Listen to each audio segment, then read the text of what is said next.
ಇಂದಿನ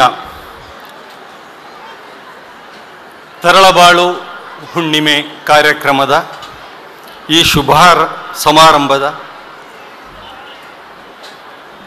ಸುಂದರ ಸಂಜೆಯ ಕಾರ್ಯಕ್ರಮದಲ್ಲಿ ದಿವ್ಯ ಸಾನ್ನಿಧ್ಯ ನೀಡಿರುವ ತರಳಬಾಳು ಬೃಹನ್ಮಠದ ಜಗದ್ಗುರು ಮಹಾಸ್ವಾಮೀಜಿಯವರ ಸನ್ನಿಧಿಗೆ ನನ್ನ ಭಕ್ತಿಪೂರ್ವಕ ಪ್ರಣಾಮಗಳನ್ನು ಮೊದಲಿಗೆ ಸಲ್ಲಿಸುತ್ತೇನೆ.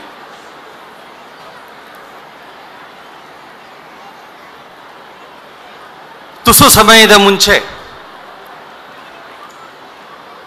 ತಮ್ಮ ಉಪನ್ಯಾಸವನ್ನು ನೀಡಿ ಕಾರ್ಯನಿಮಿತ್ತ ಸಭೆಯಿಂದ ನಿರ್ಗಮಿಸಿದ ಗೌರವಾನ್ವಿತ ನ್ಯಾಯಮೂರ್ತಿ ಶ್ರೀ ಎನ್ ಸಂತೋಷ ಹೆಗಡೆ ಸಾಹೇಬರು ಸೇರಿದಂತೆ ವೇದಿಕೆಯ ಮೇಲೆ ಉಪಸ್ಥಿತರಿರುವ ಕರ್ನಾಟಕ ಉಚ್ಚ ನ್ಯಾಯಾಲಯದ ಹಿರಿಯ ನ್ಯಾಯಮೂರ್ತಿಗಳಲ್ಲೊಬ್ಬರಾದ ನ್ಯಾಯಮೂರ್ತಿ ಶ್ರೀ ಕೃಷ್ಣ ದೀಕ್ಷಿತ್ ಸಾಹೇಬರು ಸೇರಿದಂತೆ ಎಲ್ಲ ಗಣ್ಯರೇ,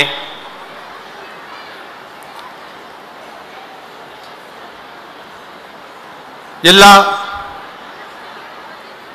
ಗೌರವಾನ್ವಿತ ಸಜ್ಜನ ಶರಣ ಶರಣೆಯರೇ, ಸಭಿಕರೇ, ಮಾಧ್ಯಮ ಮಿತ್ರರೇ, ನ್ಯಾಯಾಲಯ ಮತ್ತು ಸಮಾಜ ಎಂಬ ವಿಷಯದ ಕುರಿತು 20 ನಿಮಿಷಗಳಿಗೆ ಮೀರದಂತೆ ಮುಖ್ಯ ಅತಿಥಿಯ ಭಾಷಣ ಮಾಡಲು ನನಗೆ ಅನುಮತಿಸಿರುವ ಕಾಲಮಿತಿಯೊಳಗೆ ನನ್ನ ಕೆಲವು ಅನಿಸಿಕೆಗಳನ್ನು ವಿಷಯ ಕುರಿತಂತೆ ನಿಮ್ಮ ಒಡನೆ ಹಂಚಿಕೊಳ್ಳಲು ಇಚ್ಛೆ ಪಡ್ತೇನೆ. ವಿಷಯ ಕೇಳುತ್ತಲೇ ನ್ಯಾಯಾಲಯ ಮತ್ತು ಸಮಾಜ ನಿಮಗೆ ಅನ್ನಿಸ್ತದೆ, ಏನಪ್ಪ ಇದು ಸಂಬಂಧ? ನ್ಯಾಯಾಲಯ ಮತ್ತು ಸಮಾಜ ಎತ್ತಣ ಮಾಮರ ಎತ್ತಣ ಕೋಗಿಲೆ ಎತ್ತಣಿಂದತ್ತ ಸಂಬಂಧವಯ್ಯ. ಯಾಕೆ ಅದಕ್ಕೂ ಇದಕ್ಕೂ ಏನಿದೆ ಸಂಬಂಧ? ಯಾಕೆ ಬೇಕಿದು? ಸಭಿಕರೇ, ಸಂಬಂಧ ಇದೆ, ಗಾಢವಾದ ಸಂಬಂಧ ಇದೆ, ಎರಡೂ ಅವಶ್ಯಕ. ಅದು ಹೇಗೆ ಅನ್ನೋದನ್ನು ನಾನು ನಿಮ್ಮ ಮುಂದೆ ದಿಟಪಡಿಸುವ ಪ್ರಯತ್ನ ಮಾಡ್ತೇನೆ.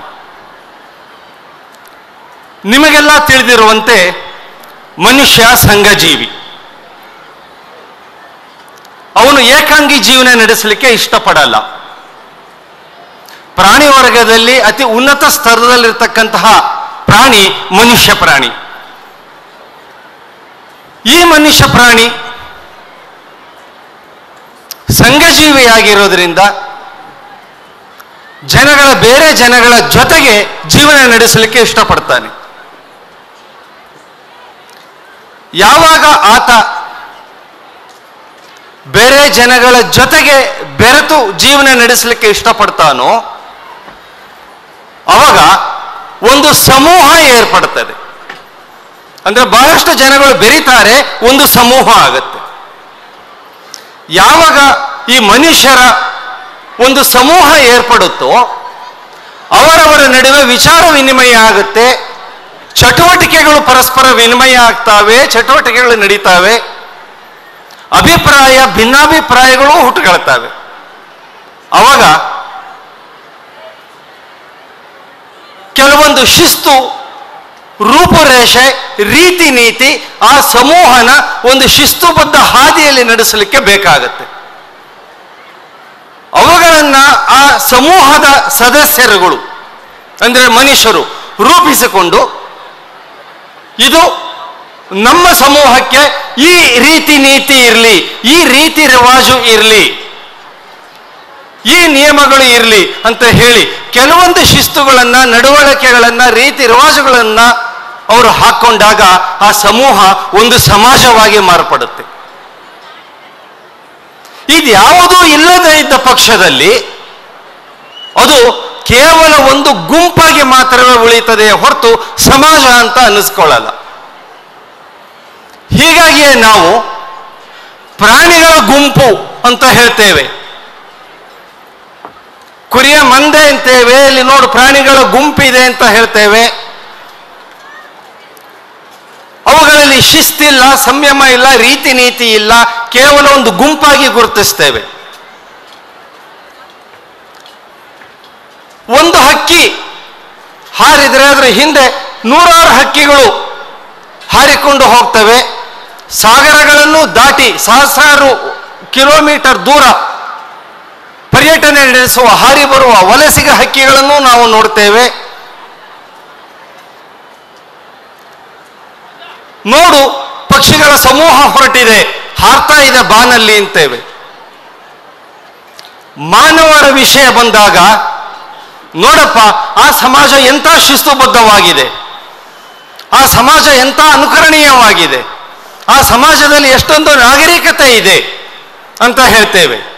ಇದು ಮನುಷ್ಯ ತನ್ನ ಗುಂಪಿಗೆ ಒಂದು ಶಿಸ್ತು, ಸಂಯಮ, ರೂಪು, ರೇಷೆ, ನಡವಳಿಕೆ, ರೀತಿ, ರಿವಾಜು ನೀಡಿಕೊಂಡಿರುವುದರ ಮೂಲಕ ತನ್ನನ್ನು ಉನ್ನತ ಸ್ತರಕ್ಕೆ ಏರಿಸಿಕೊಂಡು ಮಾಡಿರ್ತಕ್ಕಂಥ ಒಂದು ಪರಿಣಾಮ, ಪ್ರಭಾವ, ಫಲಿತಾಂಶ.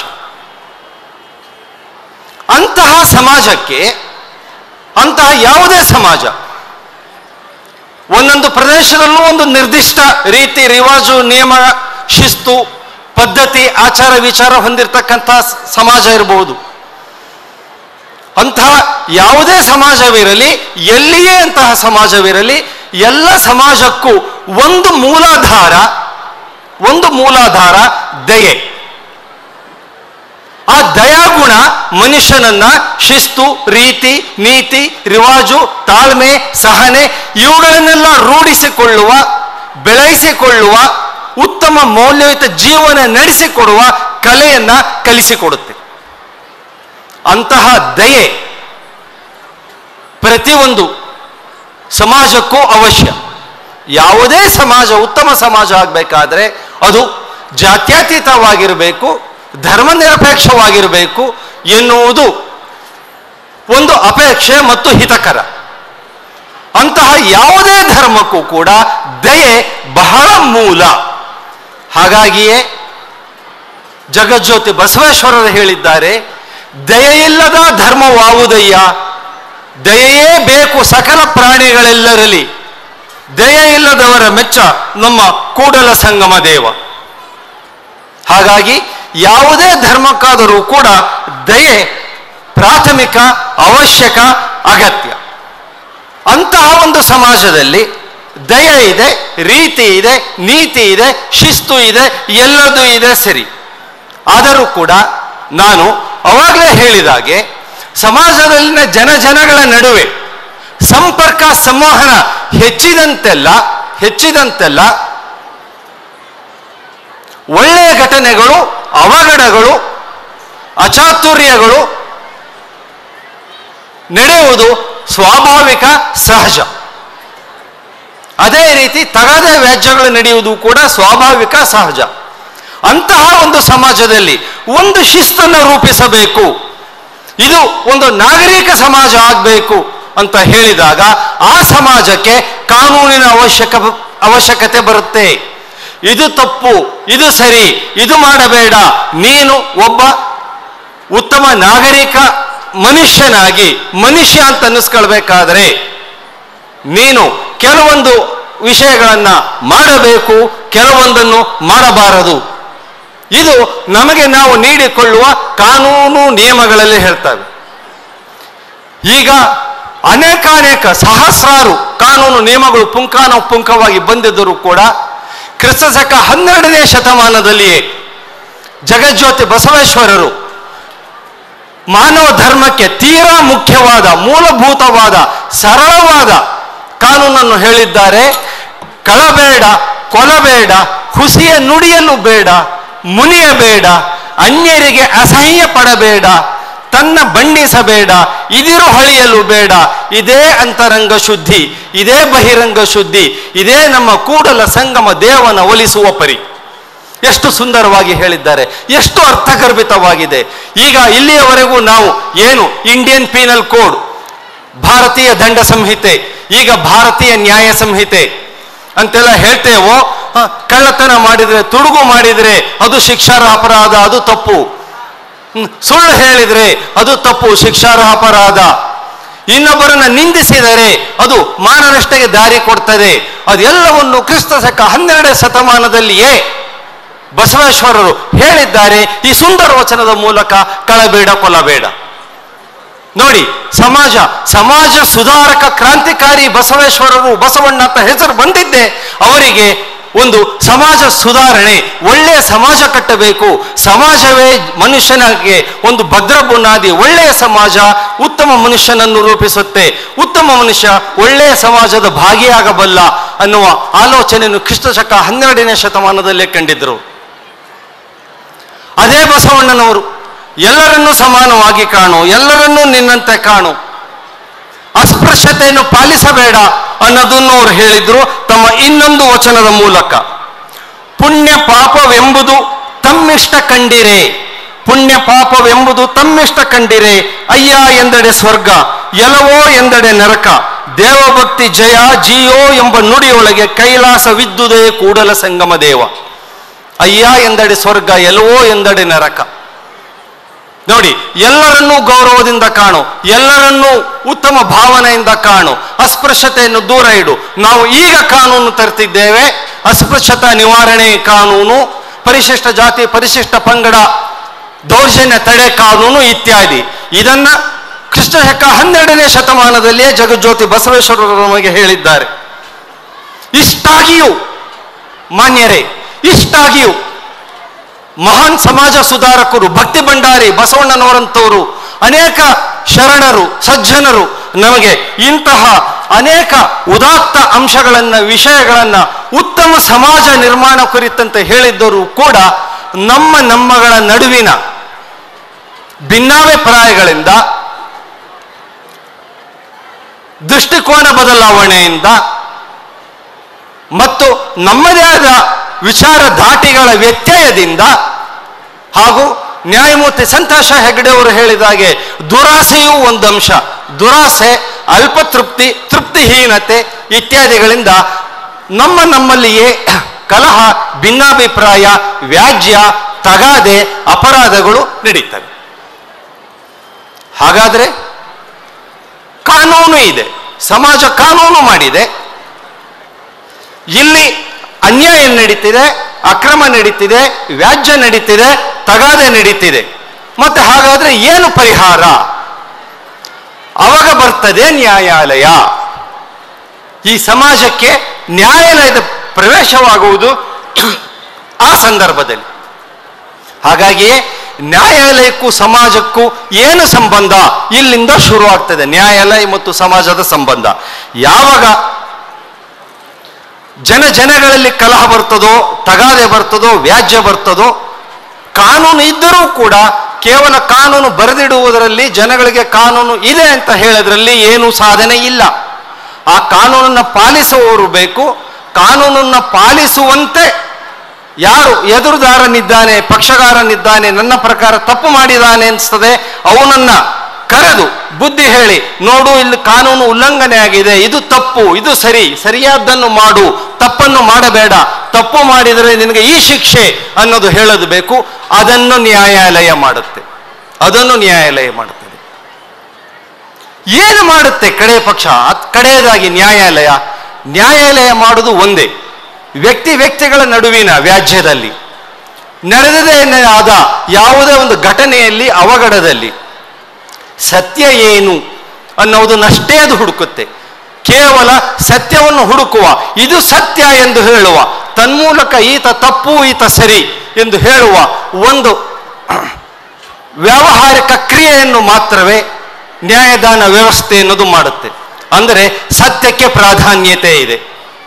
ಭಕ್ತಿ ಭಂಡಾರಿ ಬಸವಣ್ಣನವರು ಹೇಳಿದ್ದಾರೆ, ಮಿತ್ರರೇ, ದೇವಲೋಕ ಮರ್ತ್ಯಲೋಕವೆಂಬುದು ಬೇರಿಲ್ಲ ಕಾಣಿರೋ, ಸತ್ಯವ ನುಡುವುದೇ ದೇವಲೋಕ, ಮಿಥ್ಯವ ನುಡುವುದೇ ಮರ್ತ್ಯಲೋಕ, ಆಚಾರವೇ ಸ್ವರ್ಗ, ಅನಾಚಾರವೇ ನರಕ, ಕೂಡಲ ಸಂಗಮ ದೇವ. ಸತ್ಯ ನುಡಿರಪ್ಪ, ಸತ್ಯ ನುಡಿರಿ. ಸತ್ಯವನ್ನು ನುಡಿಯುವುದೇ ದೇವಲೋಕ, ಮಿಥ್ಯವನ್ನು ನುಡಿಯುವುದೇ ಮರ್ತ್ಯಲೋಕ. ಆಚಾರವೇ ಸ್ವರ್ಗ, ಅನಾಚಾರವೇ ನರಕ.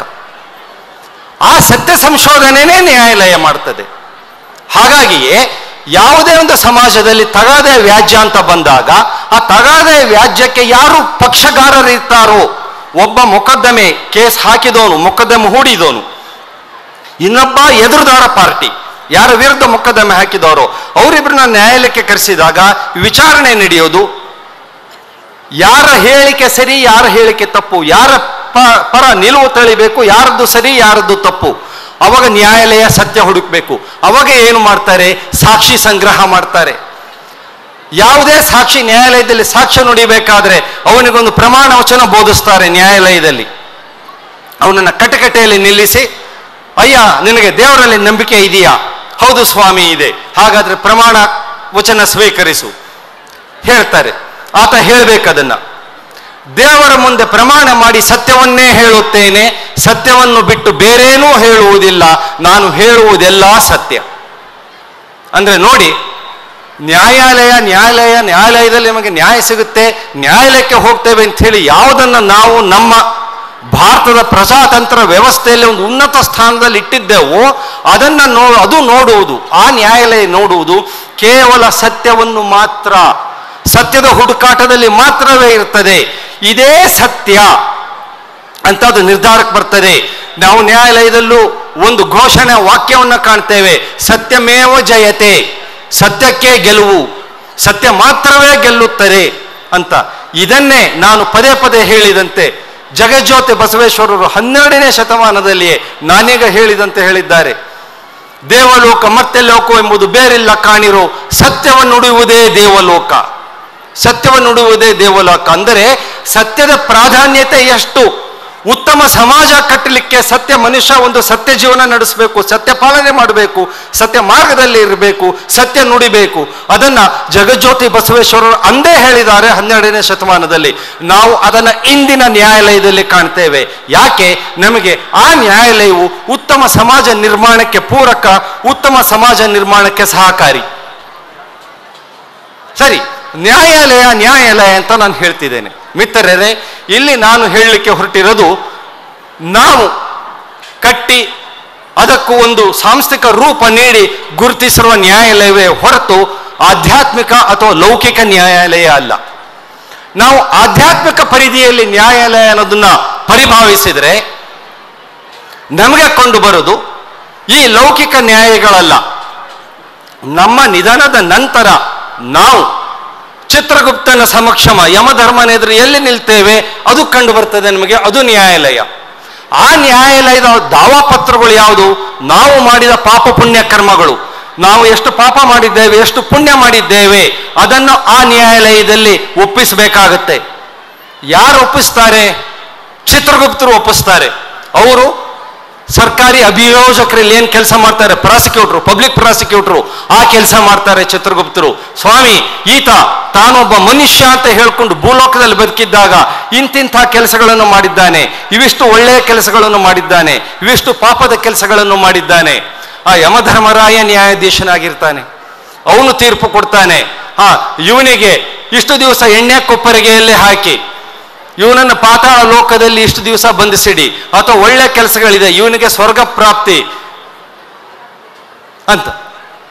ಆ ನ್ಯಾಯಾಲಯ ನಾವು ನಮ್ಮ ನಿಧನ ನಂತರ ನಾವು ಹೋಗುತ್ತೇವೆ ಎಂದು ಭಾವಿಸಿಕೊಂಡಿರ್ತಕ್ಕಂಥ ಒಂದು ಆಧ್ಯಾತ್ಮಿಕ ನ್ಯಾಯಾಲಯ. ಈಗ ನಾವು ಬೇಕಾಗ್ಲಿ ಬೇಡಾಗ್ಲಿ ನೋಡಬೇಕಾದ್ದು, ಗುರುತಿಸಬೇಕಾದ್ದು, ಪಾಲಿಸಬೇಕಾಗಿದ್ದು ನಮ್ಮ ಲೌಕಿಕ ನ್ಯಾಯಗಳು. ಇಂತಹ ಈ ನ್ಯಾಯಾಲಯಗಳಲ್ಲಿ ನಾನು ಹೇಳಿದಂತೆ ಅನೇಕ ವಿಧ ಇದೆ, ವ್ಯಾಜ್ಯಗಳು ಅನೇಕ ಇದೆ. ಸಿವಿಲ್ ವ್ಯಾಜ್ಯ, ಕ್ರಿಮಿನಲ್ ವ್ಯಾಜ್ಯ, ದಿವಾಣಿ ವ್ಯಾಜ್ಯ ಅಂದರೆ ಸಿವಿಲ್ ವ್ಯಾಜ್ಯ, ಕ್ರಿಮಿನಲ್ ವ್ಯಾಜ್ಯ, ಈ ರೀತಿ ವಿವಿಧ ರೀತಿಯ ವ್ಯಾಜ್ಯಗಳಿದೆ, ವಿವಿಧ ರೀತಿಯ ನ್ಯಾಯಾಲಯಗಳಿದೆ. ದಿವಾಣಿ ನ್ಯಾಯಾಲಯ, ಅಪರಾಧಿಕ ಪ್ರಕರಣ ನಡೆಸತಕ್ಕಂತಹ ಕ್ರಿಮಿನಲ್ ನ್ಯಾಯಾಲಯಗಳು, ಬಾಲ ನ್ಯಾಯ ಮಂಡಳಿ, ಕೌಟುಂಬಿಕ ನ್ಯಾಯಾಲಯ, ಜನಪ್ರತಿನಿಧಿಗಳ ವಿಶೇಷ ನ್ಯಾಯಾಲಯ, ಈ ರೀತಿ ತರಹೇವಾರಿ ನ್ಯಾಯಾಲಯಗಳಿದೆ. ವಿವಿಧ ಸ್ತರಗಳ ನ್ಯಾಯಾಲಯಗಳಿದೆ, ವಿವಿಧ ಸ್ತರಗಳ ನ್ಯಾಯಾಲಯಗಳಿದೆ. ತಾಲೂಕಾ ಮಟ್ಟದಲ್ಲಿ ಕೆಳ ಹಂತದ ಎಂದರೆ ಪ್ರಾಥಮಿಕ ಹಂತದ ಸಿವಿಲ್ ಜಡ್ಜ್ ಕೋರ್ಟ್, ದಿವಾಣಿ ನ್ಯಾಯಾಲಯ, ಪ್ರಥಮ ದರ್ಜೆಗೆ ನ್ಯಾಯಿಕ ದಂಡಾಧಿಕಾರಿಗಳ ನ್ಯಾಯಾಲಯ, ಜುಡಿಷಿಯಲ್ ಮ್ಯಾಜಿಸ್ಟ್ರೇಟ್ ಫಸ್ಟ್ ಕ್ಲಾಸ್ ಅವರಿಂದ ಹಿಡಿದು ಹಿರಿಯ ಶ್ರೇಣಿ ದಿವಾಣಿ ನ್ಯಾಯಾಲಯ, ಜಿಲ್ಲಾ ನ್ಯಾಯಾಲಯ, ಉಚ್ಚ ನ್ಯಾಯಾಲಯ, ಸರ್ವೋಚ್ಚ ನ್ಯಾಯಾಲಯ, ದೇಶಗಳು ಏರ್ಪಡಿಸಿರ್ತಕ್ಕಂತಹ ಅವುಗಳ ಬಾಂಧವ್ಯ ಉತ್ತಮವಾಗಿ ಇಡಲಿಕ್ಕೆ ಅಂತಾರಾಷ್ಟ್ರೀಯ ನ್ಯಾಯಾಲಯ. ಇವೆಲ್ಲ ನ್ಯಾಯಾಲಯಗಳು ನಾವು ಮಾಡಿದ್ರು ಕೂಡ ಮೇಲೊಂದು ನ್ಯಾಯಾಲಯ ಇದೆ, ದೇವ ನಮಗಾಗಿ ನೀಡಿರೋದು, ಅದು ಇನ್ನೊಂದು ನ್ಯಾಯಾಲಯ ಆಧ್ಯಾತ್ಮಿಕವದ್ದು. ಈ ನಾವು ಮಾಡಿರ್ತಕ್ಕಂಥ ರಾಷ್ಟ್ರೀಯ ನ್ಯಾಯಾಲಯ ಏನಿದೆ, ಇವು ಸಮಾಜದಲ್ಲಿ ಉತ್ತಮ ಆರೋಗ್ಯವನ್ನು ಕಾಪಾಡುವಲ್ಲಿ, ಸಮಾಜದ ಸದಸ್ಯರು ಎಂದರೆ ನಾವು ನೀವುಗಳು ನಮ್ಮಗಳ ನಡುವೆ ವಾದ ವಿವಾದ ತಗಾದೆಗಳು ಬಂದಲ್ಲಿ ಇತ್ಯರ್ಥಪಡಿಸಲು ಜನಜೀವನ ಶಾಂತಿಯುತವಾಗಿ ಸುಖಕರವಾಗಿ ನಡಿಬೇಕು ಅನ್ನಲ್ಲಿ ಶ್ರಮಿಸ್ತವೆ. ಯಾವುದೇ ಒಂದು ಸಮಾಜಕ್ಕೆ ಸಭಿಕರೇ, ಯಾವುದೇ ಒಂದು ಸಮಾಜಕ್ಕೆ ಕೆಲವೊಂದು ಮೂಲಭೂತ ಸಾಂಸ್ಥಿಕ ಚಟುವಟಿಕೆಗಳು ತೀರಾ ಅವಶ್ಯಕ. ಪ್ರಥಮವಾಗಿ ಸೇನೆ, ಸೈನ್ಯ, ಎರಡನೆಯದಾಗಿ ನ್ಯಾಯಾಲಯ, ಮೂರನೆಯದಾಗಿ ಪೊಲೀಸ್, ನಾಲ್ಕನೆಯದಾಗಿ ಶಿಕ್ಷಣ, ಐದನೆಯದಾಗಿ ಆರೋಗ್ಯ. ಈ ಪ್ರಕಾರವಾಗಿ ಪ್ರತಿ ಒಂದು ಸಮಾಜಕ್ಕೂ ಹಲವಾರು ಇಂತಹ ಪ್ರಾಶಸ್ತ್ಯ ಉಳ್ಳ ಸಂಸ್ಥೆಗಳಿರ್ತದೆ. ಅವುಗಳಲ್ಲಿ ನ್ಯಾಯಾಲಯಕ್ಕೆ ಹೆಚ್ಚಿನ ಪ್ರಾಶಸ್ತ್ಯ ಇದೆ. ಇಷ್ಟೆಲ್ಲ ಇದೆ, ನಿಮಗೊಂದು ಅನುಮಾನ ಬರ್ತದೆ, ಹೌದು ಸ್ವಾಮಿ ಇಷ್ಟೆಲ್ಲ ಹೇಳ್ತೀರಿ, ಸಮಾಜ ಇದೆ, ನ್ಯಾಯಾಲಯ ಇದೆ ಅಂತ. ಆದರೆ ನ್ಯಾಯಾಲಯ ಇರಲೇಬೇಕಂತ ಏನಿದೆ? ಅಥವಾ ನ್ಯಾಯಾಲಯಕ್ಕೆ ನಾವು ಹೋಗ್ತೀವಿ ಅಂತ ಮಾಡಿ, ಆದರೆ ನ್ಯಾಯಾಲಯದಲ್ಲಿ ನಮಗೆ ನ್ಯಾಯ ಸಿಗದೆ ವಿಳಂಬ ಆಗುತ್ತಲ್ಲ, ನಿಜ. ಆ ಒಂದು ಅನುಮಾನ ಅಕ್ಷರಶಃ ನಿಜ ಮತ್ತು ವಿಚಾರ ಮಾಡಬೇಕಾದ್ದೇ ಕೂಡ. ಅದು ನ್ಯಾಯಾಲಯಕ್ಕೆ ಅನಿವಾರ್ಯವಿದ್ದ ಪಕ್ಷದಲ್ಲಿ ಮಾತ್ರವೇ ಹೋಗಬೇಕು. ಒಂದು ನಾಣ್ಣುಡಿ, ನಾನು ಹುಡುಗಾಗಿದ್ದಾಗಿಂದಲೂ ಜನರೆಲ್ಲ ಹೇಳೋದು ಕೇಳ್ತಾರೆ, ನೋಡಪ್ಪ ಕೋರ್ಟ್ ಮೆಟ್ಲು, ಪೊಲೀಸ್ ಸ್ಟೇಷನ್ ಮೆಟ್ಲು, ಆಸ್ಪತ್ರೆ ಮೆಟ್ಲು ಅವಶ್ಯಕತೆ ಇದ್ರೆ ಮಾತ್ರ ಹತ್ತಬೇಕು, ಇಲ್ಲೇ ಹೋದ್ರೆ ದೂರನೇ ಇರಬೇಕು. ಒಂದು ದೃಷ್ಟಿಯಲ್ಲಿ ಅದು ನಿಜ. ಆರೋಗ್ಯ ತಪಾಸಣೆಗೆ ಡಾಕ್ಟರ್ ಹತ್ರ, ವೈದ್ಯರ ಹತ್ರ ಹೋಗ್ಬೋದು, ಆಸ್ಪತ್ರೆಗೆ ಹೋಗ್ಬೋದು. ಆದರೆ ಕಾಯಿಲೆ ಇಟ್ಕೊಂಡು ಬೇನೆ ಬಿದ್ದು ಹೋಗ್ತಕ್ಕಂಥ ಪ್ರಸಂಗ ತಂದ್ಕೊಳ್ಬಾರ್ದು. ಯಾವುದೋ ಒಂದು ಮನೆಯ ಸುರಕ್ಷತೆ ದೃಷ್ಟಿಯಿಂದ ಮನೆಗೆ ಹೆಚ್ಚಿನ ಬೆಂಗಾವಲು ಬೇಕು ಅಂತ ಪೊಲೀಸ್ ಠಾಣೆಗೆ ಹೋಗ್ಬೋದು. ಆದರೆ ಒಂದು ಕ್ರಿಮಿನಲ್ ಕಲಹ ಇಟ್ಟುಕೊಂಡು ಪೊಲೀಸ್ ಠಾಣೆಗೆ ಹೋಗಬಾರ್ದು, ಅಂತಹ ಪ್ರಸಂಗ ಬರಬಾರ್ದು. ನನಗೆ ಒಂದು ನ್ಯಾಯದ ಅವಶ್ಯಕತೆ ಇದೆ, ಸರ್ಕಾರದ ವಿರುದ್ಧ ಒಂದು ಆದೇಶ ಪಡಿಬೇಕಾಗಿದೆ, ನನಗೆ ಸರ್ಕಾರದಿಂದ ಅನ್ಯಾಯ ಆಗಿದೆ, ಅಥವಾ ನನಗೆ ನ್ಯಾಯಾಲಯದ ಆದೇಶ ನನ್ನ ಜನ್ಮ ದಿನಾಂಕ ದೃಢೀಕರಣ ಕುರಿತಂತೆ, ನನ್ನ ಹಕ್ಕು ಸ್ಥಾಪನೆ ಕುರಿತಂತೆ, ಒಂದು ಮರಣ ಪತ್ರ ಉಯಿಲು ಕುರಿತಂತೆ, ಉತ್ತರದಾಯಿತ್ವ ಕುರಿತಂತೆ ನನಗೊಂದು ನ್ಯಾಯಾಲಯದ ಆದೇಶ ಬೇಕು, ನ್ಯಾಯಾಲಯಕ್ಕೆ ಹೋಗೋಣ. ಆದರೆ ವ್ಯಾಜ್ಯ, ಕಲಹ, ತಗಾದೆ ಇಂಥವನ್ನ ಮುಂದಿಟ್ಟುಕೊಂಡು ನ್ಯಾಯಾಲಯಕ್ಕೆ ಹೋಗ್ತಕ್ಕಂಥ ಪ್ರಸಂಗ ಸಮಾಜದ ಸದಸ್ಯರುಗಳು ಎಂದರೆ ನಾವು ನೀವುಗಳು ತಂದುಕೊಳ್ಬಾರ್ದು. ಅದು ತೀರಾ ಅನಿವಾರ್ಯ ಆದರೆ ಮಾತ್ರವೇ ಹೋಗಬೇಕು. ಆದಾಗ್ಯೂ ನ್ಯಾಯಾಲಯಕ್ಕೆ ಹೋದಾಗ ವಿಳಂಬ ಅನ್ನೋದೊಂದು ಈಗ ಇದೆ. ಮಹಾಸ್ವಾಮೀಜಿಯವರು ಈ ದಿನ ಮಧ್ಯಾಹ್ನ ಆ ಕುರಿತು ದೀರ್ಘವಾದ ಸಮಾಲೋಚನೆ ನಡೆಸ್ತಾ ಇದ್ರು, ತಮ್ಮ ಕಳಕಳಿಯನ್ನು ಹೇಳ್ತಾ ಇದ್ರು, ತಮ್ಮ ವೇದನೆಯನ್ನು ತೋರ್ಪಡಿಸ್ತಾ ಇದ್ರು. ಹೀಗೆ ಆದರೆ, ವಿಳಂಬ ನ್ಯಾಯವಾದರೆ ಜನಗಳು ಎಲ್ಲಿಗೆ ಹೋಗಬೇಕು, ಏನು ಮಾಡಬೇಕು ಅಂತ ಇದು ನಿಜವಾಗಿಯೂ ಒಂದು ನಮ್ಮನ್ನು ನಾವು ಪ್ರಶ್ನಿಸಿಕೊಳ್ತಕ್ಕಂತಹ ಒಂದು ಸಂದರ್ಭ. ಒಂದು ಹಂತದಲ್ಲಿ ನ್ಯಾಯಾಲಯದಲ್ಲಿ ವಿಳಂಬ ಆಗ್ತಿದೆ, ಅದಕ್ಕೆ ಪರಿಹಾರ ಏನು ಅಂತ ನೋಡ್ತಿದ್ದೇವೆ. ಆ ನಿಟ್ಟಿನಲ್ಲಿ ಇನ್ನೊಂದು ಮಾರ್ಗ ಬಂದಿದೆ, ಅದು ಪರ್ಯಾಯ ವ್ಯಾಜ್ಯ ಇತ್ಯರ್ಥ ವಿಧಾನ, ಆಲ್ಟರ್ನೇಟ್ ಡಿಸ್ಪ್ಯೂಟ್ ರೆಸಲ್ಯೂಷನ್ ಸಿಸ್ಟಮ್. ಅದರಲ್ಲಿ ನ್ಯಾಯ ನಿರ್ಣಾಯಕ ಪದ್ಧತಿ, ಮಧ್ಯಸ್ಥಿಕೆಗಾರರು, ಸಂಧಾನಕಾರರು, ರಾಜಿಕಾರರು, ಮಾತುಕತೆ ಮೂಲಕ ಸಂಧಾನ, ಈ ರೀತಿಯಾಗಿ ಆರ್ಬಿಟ್ರೇಷನ್, ಮೀಡಿಯೇಷನ್, ಕನ್ಸಿಲಿಯೇಷನ್, ನೆಗೋಸಿಯೇಷನ್ ಅಂತ ಏನು ಹೇಳ್ತೇವೆ, ಈ ಪ್ರಕಾರವಾಗಿ ಪರ್ಯಾಯ ವ್ಯಾಜ್ಯ ಇತ್ಯರ್ಥ ನಡೀತಾ ಇದೆ. ಸಭಿಕರೇ, ನಾನು ಇನ್ನೂ ಒಂದು ಹೆಜ್ಜೆ ಮುಂದೋಗಿ ಹೇಳ್ತೇನೆ. ನಾವು ರೂಪಿಸ್ಕೊಂಡಿರ್ತಕ್ಕಂಥ ನ್ಯಾಯಾಲಯ ಏನೇ ಇರಲಿ, ಪರ್ಯಾಯ ವ್ಯಾಜ್ಯ ಇತ್ಯರ್ಥದ ಪರಿಹಾರಗಳು ಏನೇ ಇರಲಿ, ಅದಕ್ಕಿಂತಲೂ ಮೀರಿದ ಸಮಾಜಕ್ಕೆ ಕಾಳಜಿ ಉಳ್ಳ, ಸಮಾಜಕ್ಕೆ ಪೂರಕವಾದ ಇನ್ನೊಂದು ವಿಧಾನವನ್ನು ಕೂಡ ಮಹಾಸ್ವಾಮೀಜಿಯವರು ರೂಪಿಸಿಕೊಂಡು ಬಂದಿದ್ದಾರೆ, ನಡೆಸಿಕೊಂಡು ಬರ್ತಾ ಇದ್ದಾರೆ. ಅದು ಸ್ವಾಮೀಜಿಯವರು ನಡೆಸುವ ನ್ಯಾಯಾಲಯ. ಈ ಪ್ರದೇಶದ ನಿಮ್ಮಲ್ಲಿ ಸಹಸ್ರಾರು ಮಂದಿ ಅದರ ಪ್ರಯೋಜನ ಪಡೆದಿದ್ದೀರಿ. ಲಕ್ಷಾಂತರ ಮಂದಿಗೆ ಅದರ ಅರಿವಿದೆ. ಅತೀವ ಶ್ಲಾಘನೆಗೆ ಒಳಗಾಗಿದೆ ಸ್ವಾಮೀಜಿಗಳು ನಡೆಸತಕ್ಕಂತಹ ನ್ಯಾಯಾಲಯ. ಯಾವುದೇ ಕಠಿಣ ವಿಧಾನ ಇಲ್ಲ. ಎರಡೂ ಕಡೆಯವರ ಅಹವಾಲನ್ನು ಆಲಿಸಿ, ಯಾರ್ದು ತಪ್ಪಿದೆ ಎನ್ನುವುದನ್ನು ವಿಚಾರ ವಿಮರ್ಶೆ ನಡೆಸಿ, ತಿಳಿ ಹೇಳಿ, ಇಬ್ಬರಿಗೂ ಬುದ್ಧಿವಾದ ಹೇಳಿ, ಇಬ್ಬರಿಗೂ ಒಂದು ಒಪ್ಪಿಗೆ ಆಗ್ತಕ್ಕಂಥ ಒಂದು ನ್ಯಾಯವನ್ನು ಇಬ್ಬರಿಗೂ ಸಂತೋಷವಾಗುವ ರೀತಿಯಲ್ಲಿ ನಡೆದು ಬಂದು ಸ್ವಾಮೀಜಿಯವರು ನೀಡ್ತಾ ಬಂದಿದ್ದಾರೆ. ಇದು ನಿಜವಾಗಿಯೂ ಹೇಳಬೇಕಂತ ಹೇಳಿದ್ರೆ ನ್ಯಾಯಾಲಯಕ್ಕೆ ಬರುವ ನೂರಾರು ಪ್ರಕರಣಗಳನ್ನು ಅದು ಕಡಿಮೆ ಮಾಡಿದೆ. ಇದು ನಿಜವಾಗಿಯೂ ಒಂದು ಸ್ತುತ್ಯಾರ್ಹ ಶ್ಲಾಘನೀಯ ಕಾರ್ಯಕ್ರಮ ಮಹಾಸ್ವಾಮೀಜಿಯವರು ನಡೆಸ್ಕೊಂಡು ಬರ್ತಾ ಇದ್ದಾರೆ. ಸೊ ಈ ಪ್ರಕಾರವಾಗಿ ಇಷ್ಟೆಲ್ಲ ನಾವು ಸಮಾಜ ನ್ಯಾಯಾಲಯ ಅಂತ ಇಟ್ಕೊಂಡ್ರು ಕೂಡ ಇನ್ನು ನಮ್ಮಲ್ಲಿ ನ್ಯಾಯಾಲಯದ ಅಪೇಕ್ಷೆ ಏನಿದೆ, ನ್ಯಾಯಾಲಯ ಕುರಿತಾದ ಅಪೇಕ್ಷೆ ನಮ್ಮಿಂದ ಏನಿದೆ, ಅದನ್ನು ಬೆಳೀಲಿಕ್ಕೆ ಸಾಧ್ಯ ಇಲ್ಲ. ಒಂದು ಕಡೆ ಸಮಾಜ ಸುಸ್ಥಿರವಾಗಿರಬೇಕು, ಇನ್ನೊಂದು ಕಡೆ ಕಾನೂನುಗಳು ಬರ್ತವೆ, ಅದು ಎಷ್ಟು ಲಾಗು ಆಗುತ್ತೆ ಅನ್ನೋದು ಗೊತ್ತಿಲ್ಲ. ಆದಾಗ್ಯೂ ನ್ಯಾಯಾಲಯ ಮುಖ್ಯವಾಗಿ ಉಚ್ಚ ನ್ಯಾಯಾಲಯ ಮತ್ತು ಸರ್ವೋಚ್ಚ ನ್ಯಾಯಾಲಯ, ಹೈಕೋರ್ಟ್ ಮತ್ತು ಸುಪ್ರೀಂ ಕೋರ್ಟ್ ಬಹಳಷ್ಟು ಪ್ರಕರಣದಲ್ಲಿ ಕಾನೂನು ಇದೆಯೋ ಇಲ್ಲವೋ ಅನ್ನೋದರ ಬಗ್ಗೆ ಹೆಚ್ಚು ಗಮನ ಕೊಡದೆ, ಕಾನೂನು ಇಲ್ಲದ ಸಂದರ್ಭದಲ್ಲಿಯೂ ಕೂಡ ಸಮಾಜಕ್ಕೆ ಒಳಿತಾಗುವ ತೀರ್ಪುಗಳನ್ನು ಅನೇಕ ದೃಷ್ಟಾಂತಗಳಲ್ಲಿ ನೀಡಿದೆ.